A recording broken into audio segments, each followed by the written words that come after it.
Bab 119. Apa yang kamu lihat? Suasana di malam hari sangat sunyi, tetapi raungan sonik yang dahsyat terus terdengar dari gunung di belakang sekte Heng Yue tanpa henti.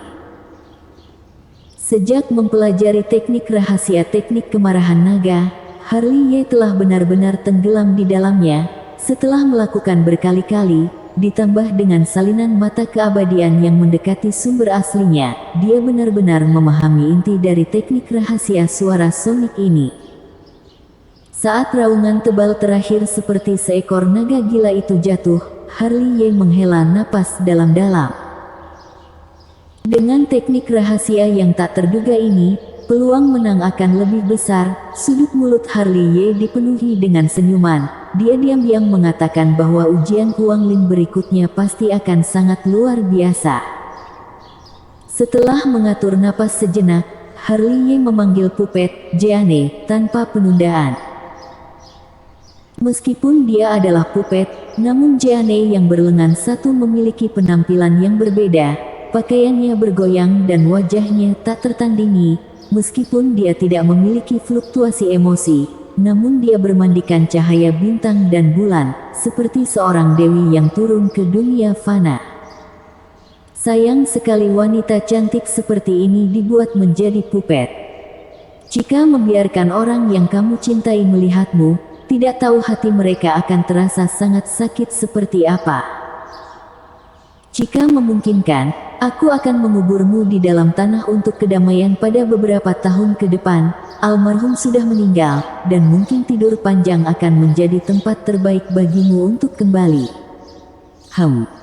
Harley Ye, yang sedang bergumam pada dirinya sendiri, merasa bingung.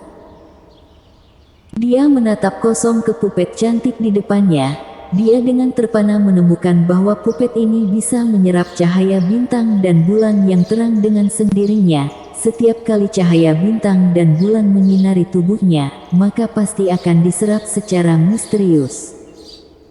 Untuk sesaat, Jeanne, Pupet yang sudah cantik, menjadi murni dan tanpa cacat di bawah cahaya bintang dan bulan. Situasi macam apa ini? Harley Ye tidak bisa menahan diri untuk tidak berjalan ke depan dan berputar di sekitar Pupet Jeanne. Kamu benar-benar sangat aneh. Jari-jarinya menggali ke dalam bibirnya, sementara Harley Ye melihat Jeanne dari atas hingga ke bawah sambil bergumam pelan. Pupet dapat menyerap cahaya bintang dan bulan yang berada di luar bayangannya. Hanya saja, bagaimana dia bisa tahu bahwa setelah Pupet Jeanne ditempa olehnya dengan api spiritual, beberapa jenis segel dari Pupet ini terlepas secara tidak sengaja, dan inilah kenapa fenomena aneh ini bisa terjadi hari ini. Secara alami, dia tidak mengetahui hal-hal ini, dan semuanya menjadi pasti secara kebetulan. Tidak ada kelainan yang ditemukan. Harley Ye berdiri di depan Pupet Jeanne dengan alis sedikit berkerut dan tatapan yang sesaat cerah dan sesaat gelap. Dengan penglihatan dan pikirannya, dia secara alami bisa menebak bahwa boneka di depannya tidak hanya sekadar cantik. Tiba-tiba, Harley Ye sedikit menutup mata kirinya. Mata keabadian, buka. Saat dia bergumam pelan, mata keabadian di mata kirinya tiba-tiba terbuka. Tiba-tiba kekuatan aneh memancar dari mata kirinya, dan mata kirinya menjadi semakin berbeda, dalam dan tak terbatas, seperti langit berbintang yang luas, dan seperti lautan luas, terutama tanda Xianlun pada pupilnya, yang terlihat lebih misterius. Rahasia apa yang kamu miliki? Bergumam pada dirinya sendiri, Harley Ye memandangi Pupet Jeanne dengan mata keabadian. Dia menemukan bahwa, ketika dia melihatnya dengan mata biasa, tidak ada yang aneh dengan Pupet Jeanne, tetapi setelah cahaya bintang dan cahaya bulan yang diserap olehnya memasuki tubuh, mereka menghilang secara misterius. Aneh, ini benar-benar sangat aneh. Menggosok jarinya ke dagunya, Harley Ye berjalan bolak-balik selama belasan kali tanpa menemukan petunjuk apapun. Tak berdaya, Harley Ye hanya bisa menyembunyikan mata keabadiannya, lalu duduk bersila di atas batu dengan mata tertutup dan bermeditasi. Hanya saja dia tidak menyadari bahwa ketika dia menutup matanya, cahaya redup melintas di dalam mata Puppet Jeanne di sampingnya, tetapi cahaya redup ini hanya sesaat berlalu. Siang dan malam berubah, matahari dan bulan bereinkarnasi, dan 2 hari kemudian tiba dengan cepat. Dini hari, di luar pintu sekte Hang Yue, banyak murid bangun pagi-pagi. Kebanyakan dari mereka berdiri di atas batu dan melihat ke arah paviliun semesta. Hari ini adalah hari murid yang memenangkan pertandingan murid luar di gerbang luar dan memasuki ujian Huanglin. Jika lulus dalam ujian Huanglin, maka mereka akan menjadi murid dari gerbang dalam. Jika gagal, maka mereka hanya bisa tinggal di gerbang luar selama 3 tahun lagi. Ujian Huanglin ini sudah ada sejak berdirinya sekte Hang Yue. Sudah lama ada aturan tidak tertulis dalam ujian Huanglin, yaitu setidaknya setengah dari gerbang luar murid yang masuk ujian akan gugur. Dapat dilihat bahwa ujian Huanglin ini sangat ketat. Di kejauhan, Harley Ye sudah berjalan perlahan sambil membawa pedang besar pedang Tianke miliknya. Hal ini langsung menyebabkan keributan bagi pada murid yang melihat ke arahnya. Aku masih ingat bahwa ketika dia pertama kali datang ke sini, dia masih merupakan alam Ningki tingkat pertama. Hanya kurang dari 2 bulan, dia telah mengalami peningkatan yang sangat menakutkan. Banyak murid menghela napas dan merasa kagum, mengingat kembali saat mereka menghina Harley Ye, yang terasa sangat konyol pada saat ini. Memang benar bahwa kita tidak boleh menilai orang dari penampilan mereka. Murid pewaris puncak Renyang dan puncak Di yang lebih dari setengahnya telah dibuat cacat olehnya, serta aula kedisiplinan. Bahkan jika anak ini telah mencapai gerbang dalam, dia ditakdirkan sebagai orang yang tidak akan membawa kedamaian. Mungkin saja dia akan memorak-porandakan gerbang dalam. Mengenai diskusi di sekitarnya, Harley Ye langsung mengabaikannya, dan berjalan perlahan dengan pedang Tianke di punggungnya. Langkahnya terlihat tegas dan mantap. Orang-orang di sekitarnya diam-diam memberi jalan untuknya. Mereka tidak bisa meremehkan Harley Ye yang saat ini. Suara muntah darah datang dari puncak Renyang, puncak Diyang dan aula kedisiplinan. Heriki, Chiko dan Zendi Yi memandang sisi ini dengan muram dengan bantuan adik seperguruan mereka. Ketika mereka melihat punggung Harley Ye dari kejauhan, mereka muntah darah lagi. Saat mengungkit tentang ketiganya, itu benar-benar sangat memalukan. Pertandingan murid luar yang diadakan pada 3 tahun yang lalu, mereka sangat tidak beruntung, dan tetap berada di gerbang luar selama 3 tahun lagi. Mereka bertiga sudah lama terkenal di banyak kalangan orang, dan tidak menyangka bahwa Harley Ye akan muncul. Dari Harley Ye yang mereka remehkan sampai dikalahkan oleh Harley Ye, semuanya tampak seperti mimpi. Sekarang, dalam pertandingan murid luar ini, kekalahan mereka lebih buruk dari yang terakhir. Mereka dikalahkan sepenuhnya, yang juga menunjukkan bahwa mereka akan tinggal di gerbang luar selama 3 tahun lagi. Mungkin hanya mereka yang bisa mengerti perasaan ini. Hal-hal di dunia ini tidak kekal. Sekarang Harley Ye sudah muncul. Mungkin pertandingan murid luar pada 3 tahun kemudian, akan terdapat Harley Ye kedua yang muncul dan mengalahkan mereka lagi. Ah! Raungan ganas bergema melalui luar pintu sekte Hang Yue. Heriki dan 2 orang lainnya seperti anjing gila, mencoba untuk bergegas menuruni gunung, tetapi mereka memuntahkan darah lagi. Mendengar auman ketiganya, Harley Ye melirik ke 3 arah, dan berkata dengan dingin, "Dosa Tuhan dapat diampuni, tetapi dosa manusia tidak dapat diampuni. Itu semua adalah salah kalian." Setelah selesai bicara, Harley Ye mengambil langkah besar dan langsung menuju paviliun semesta. Mungkin dialah yang paling terakhir datang. Ketika dia masuk ke paviliun semesta, Yunani Xie, Keliki dan Brady sudah berada di sana, sedangkan hampir terdapat 300 murid yang memenangkan pertandingan murid luar juga berada di sini. Para kakak dan adik seperguruan, tidak disangka kalian semua sudah tiba. Harley masuk dan tidak lupa untuk memberi salam. Omong kosong, semuanya sedang menunggumu. Brady bergegas keluar dan menyeret Harley. Harley terbatuk kering dan berjalan ke dalam tim dengan sadar. 300 orang berbaris rapi dalam beberapa tim. Harley melihat ke sekeliling untuk melihat apakah Oscar Lee, tetua dari Paviliun Semesta, sudah hadir atau belum. Baru kemudian dia menyadari bahwa murid-murid yang berdiri di sampingnya adalah murid-murid dari Puncak Diyang. Mereka semua menatapnya dengan mata merah, masing-masing menggertakkan gigi dan berharap bisa mencabik-cabiknya. Apa yang kamu lihat? Harley melihat salah satu murid berpakaian ungu dari atas hingga ke bawah. Kenapa jika aku melihat dirimu?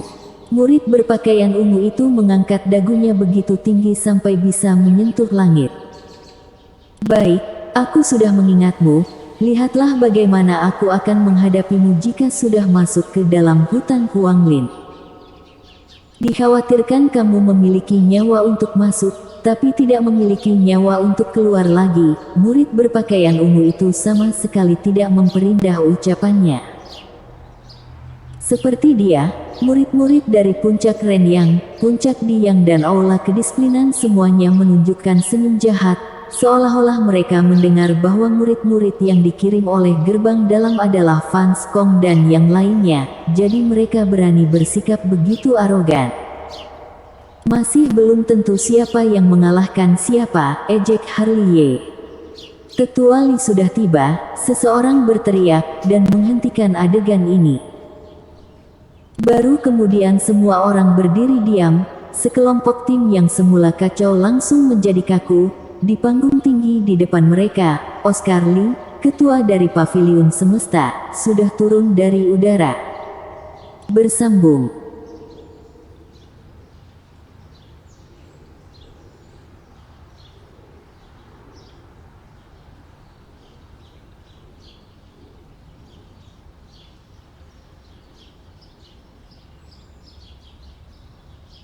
Bab 120. Kelompok Sampah. Apakah semua orang sudah hadir di sini? Oscar Lee melirik ke bawah, dan matanya tertuju pada Harley selama beberapa detik. Semuanya sudah hadir, tetua, ayo kita mulai. Brady berteriak paling keras, orang ini terlihat sangat tidak sabar, menggosok tinjunya yang berdaging, tampak bersemangat untuk memukul seseorang. Tetua Oscar Lee mengangguk kecil, lalu berkata dengan suara yang dalam, kalian semua pasti sudah tahu tentang ujian Huanglin. Sekali lagi aku tegaskan bahwa dalam ujian ini mantra petir surgawi, mantra spiritual langit, telapak petir dan mantra jalan surgawi dilarang untuk digunakan.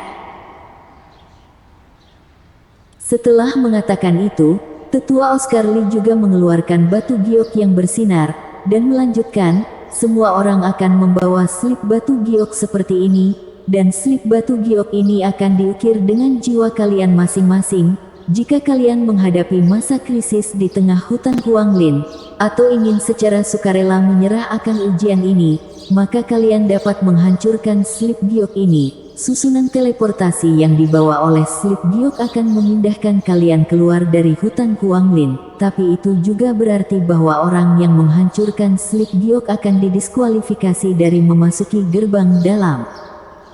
Masing-masing kelompok terdapat 5 orang, dan membutuhkan kerja tim. Ujian Huanglin berlangsung selama 3 hari. Jika para murid yang gagal lulus ujian untuk memasuki gerbang dalam setelah 3 hari, maka mereka akan dianggap gagal dalam ujian ini. Hutan Huanglin dirancang untuk dijadikan sebagai tempat ujian, bukan untuk menyakiti kehidupan orang. Pelanggar akan dihukum oleh aturan sekte. Setelah bicara sampai di sini, Oscar Lee mengeluarkan sebuah kotak kayu. Ayo, maju dan ambil undian. Jika nomor yang kalian ambil adalah nomor yang sama, maka kalian akan berada dalam kelompok yang sama. Aku ingin maju terlebih dahulu. Begitu kata-kata Oscar Lee jatuh, Brady bergegas bergerak maju, tangannya yang gemuk meraih ke dalam kotak kayu, dan setelah beberapa saat, dia mengeluarkan satu kayu kecil keluar. Nomor 4, melihat papan kayu kecil itu, Brady mengangkatnya tinggi-tinggi. Setelah itu, orang ini menggenggam tangannya erat-erat dan berdoa, "Aku memohon pada Tuhan dan Dewa di dunia ini, biarkan Yunandi Xie mendapatkan nomor 4, biarkan Harley Ye mendapatkan nomor 4, biarkan Pandi Huo mendapatkan nomor 4, biarkan istriku juga mendapatkan nomor 4. Orang ini tidak bodoh, kecuali istrinya, Annie Tang, dia memilih yang terkuat dari 3 yang tersisa. Tidak ada gunanya berdoa seperti ini. Yunandi Xie memutar bola matanya pada Brady, lalu melangkah maju dan mengeluarkan papan kayu kecil. "Berapa nomor yang kamu dapatkan?" Brady tampaknya lebih peduli daripada Yunandi Xie, kepalanya yang gemuk mendekat, tetapi ketika dia melihat nomor pada papan kayu kecil itu, ekspresinya terlihat kecewa. Yunandi Xie mendapatkan nomor 2, jelas tidak berada di dalam kelompok yang sama dengan Brady. Selanjutnya, hampir 300 orang berbaris untuk mengambil kayu kecil. "Wow, aku mendapatkan nomor 2, ketika seorang murid melihat nomor pada papan kayu kecilnya, dia melompat-lompat dengan gembira, karena dia berada di kelompok yang sama dengan Yunandi Xie. Dengan ini peluang untuk memasuki gerbang dalam sangat besar." Nomor 6, hahaha. Aku berada di dalam kelompok yang sama dengan kakak seperguruan Pandi Huo. Sialan, sama sekali tidak terdapat orang hebat di dalam kelompokku. Beberapa murid melihat nomor di papan kayu kecil mereka dan langsung mengutuk. Kemudian, tempat itu menjadi hidup. Tentu saja terdapat beberapa orang yang merasa senang dan beberapa merasa khawatir.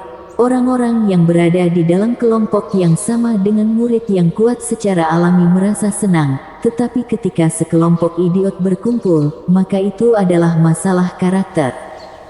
Tidak buruk, Harley Ye, yang masih dalam antrian, menemukan bahwa orang-orang yang telah mendapatkan nomor yang sama telah berkumpul. Meskipun Brady ini tidak berada di kelompok yang sama dengan Harley Ye, Yunandi Xie dan Pandi Huo, namun dia berada di dalam kelompok yang sama dengan Kelly Qi, dan kebetulan istrinya, Annie Tang, juga berada di dalam kelompok yang sama dengannya. Adapun untuk kelompok lain, kecuali untuk beberapa orang sampah, mereka pada dasarnya memiliki keseimbangan dalam kekuatan dan kelemahan, terutama Lincoln Wang dari Taman Spirit Orchard dan Joriko Xiao dari Balai Penegakan Hukum. Mereka berada di dalam kelompok yang sama, dan membuat orang-orang merasa iri. Mendengarkan diskusi orang-orang di sekitar, Harley Ye juga datang ke depan kotak kayu. Harley Ye menjangkau dan mengambil papan kayu kecil dari dalam kotak kayu kecil, kemudian melirik nomor pada tanda kayu kecil. Harley Ye tidak bisa tidak melihat ke sekeliling. Melihat pemandangan ini, sudut mulut Ye Chen berkedut dengan hebat.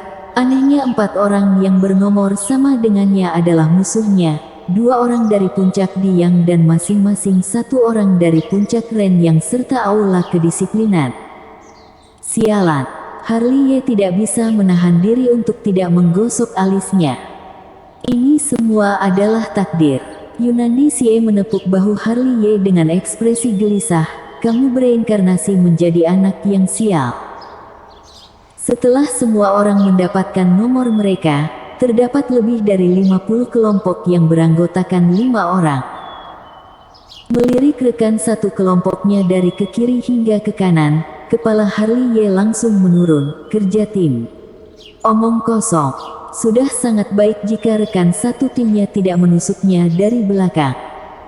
Benar saja, semuanya harus bergantung pada diri sendiri." Harley Ye tidak bisa menahan diri untuk mengutuk di dalam hatinya. Ujian sudah dimulai. Mengikuti perintah Oscar Lee, Ketua Paviliun Semesta, lebih dari 50 kelompok murid menuju hutan Huanglin. Di depan hutan Huanglin juga terdapat lebih dari 50 pintu masuk, sesuai dengan lebih dari 50 kelompok murid. masing-masing kelompok harus masuk ke dalam nomor pintu sesuai dengan nomor yang mereka dapatkan untuk mencegah persekongkolan antar kelompok. Anak muda, berdoalah yang banyak sebelum pergi. Brady menepuk pundak Harley dengan sungguh-sungguh. Pergi dari sini, raut wajah Harley sangat jelek, dan dia tidak lupa untuk menendang Brady sebelum pergi. Pandi Huo, Keliki dan yang lainnya juga menghela napas dan masuk ke dalam hutan Huanglin bersama kelompok mereka masing-masing. Setelah semua kelompok masuk, Harley melirik ke kiri dan ke kanan keempat orang yang tersisa di dalam kelompoknya. Pada saat ini, mereka menatapnya dengan penuh cibiran, dan terdapat kata-kata yang tertulis dengan jelas di mata mereka. Hei kamu, tunggu saja. Kamu pasti akan mati dengan mengenaskan di dalam hutan Huanglin. Sekelompok idiot, Harley mengutuk dan berjalan ke dalam hutan Huanglin. Begitu masuk ke dalam hutan Huanglin, Harley mengeluarkan gumaman kecil. Hutan Huanglin memiliki dunianya sendiri, kemanapun dia melihatnya. Pohon-pohon kuno berdiri di langit, terdapat bunga-bunga dan pepohonan rimbun, masing-masing terdapat energi spiritual, dan di kedalaman yang ditutupi oleh bunga dan pohon, masih dapat terlihat loteng kecil secara samar. Aneh sekali. Menyentuh dagunya, Harley tak bisa menahan takjub akan keajaiban di dalam hutan Huanglin ini. Sebuah dengusan dingin terdengar, keempat orang di dalam kelompok yang sama dengan Harley satu persatu mencibir, mereka berempat berkumpul menjadi satu dan meninggalkan Harley, kemudian mereka langsung berjalan menuju kedalaman hutan. Bagus sekali. Pada awalnya mereka berada dalam kelompok yang sama, tapi sekarang mereka berempat bersekongkol untuk menendang Harley keluar dari kelompok mereka. Baguslah jika kalian pergi, aku juga tidak berencana untuk pergi bersama dengan kalian. Sambil mencibir, Harley juga berjalan menuju kedalaman. Namun, yang mengejutkannya adalah kecepatannya tidak lambat, tetapi dia bahkan tidak melihat bayangan keempat anggota kelompoknya di sepanjang jalan, jadi dia berhenti di depan hutan berkabut. Kecepatan berlari keempat orang ini sama sekali tidak lambat. Setelah mengutuk diam-diam, Harley melangkah ke dalam hutan berkabut. Sepetak hutan ini ditutupi oleh kabut abu-abu, yang mengaburkan pandangannya. Hal yang bisa dilihatnya hanya berada dalam radius 3 kaki. Selain itu, dia menemukan bahwa semakin jauh dia masuk, semakin tebal kabut abu-abu itu. Pada akhirnya, dia bahkan tidak bisa melihat jarak sejauh 1 kaki. Apa-apaan tempat ini? Melirik ke sekeliling, yang bisa Harley lihat hanyalah kabut abu-abu. Kewaspadaan Harley tidak bisa tidak bangkit. Dia selalu merasa terdapat sepasang mata yang menatapnya di sekelilingnya. Tepat saat dia hendak mengambil langkah, tiba-tiba terdapat pedang energi berdentang dari sisinya, kemudian pedang pembunuh yang gelap serta ramping menembus udara dan langsung menuju tenggorokannya. Penglihatan Harley sangat cepat dan dia bergerak dengan cepat, berbalik sedikit ke samping, dengan mudah menghindari serangan, kemudian membalikkan tangannya dan menjatuhkan orang yang diam-diam menyerangnya ke tanah. Ketika dia melangkah maju dan melihat, dia menyadari bahwa itu adalah puppet tingkat human. Suara pedang terdengar lagi dari belakangnya, dan pada saat yang sama, terdapat suara pedang dari depan, belakang, kiri dan kanan. Sepertinya terdapat lebih dari satu puppet yang menyerangnya dalam kegelapan. Harley segera mengeluarkan pedang Tianke yang dibawanya, lalu mengayunkannya dengan kuat dan mendominasi. Segera, suara tabrakan logam terdengar satu demi satu, dan keempat puppet yang sedang mengepung Harley, meskipun tubuh mereka sekeras besi, namun masih bisa dihancurkan berkeping-keping oleh Harley. Aku tidak boleh tinggal terlalu lama di tempat ini. Setelah menyelesaikan 5 puppet satu demi satu, Harley segera melangkah maju. Bersambung.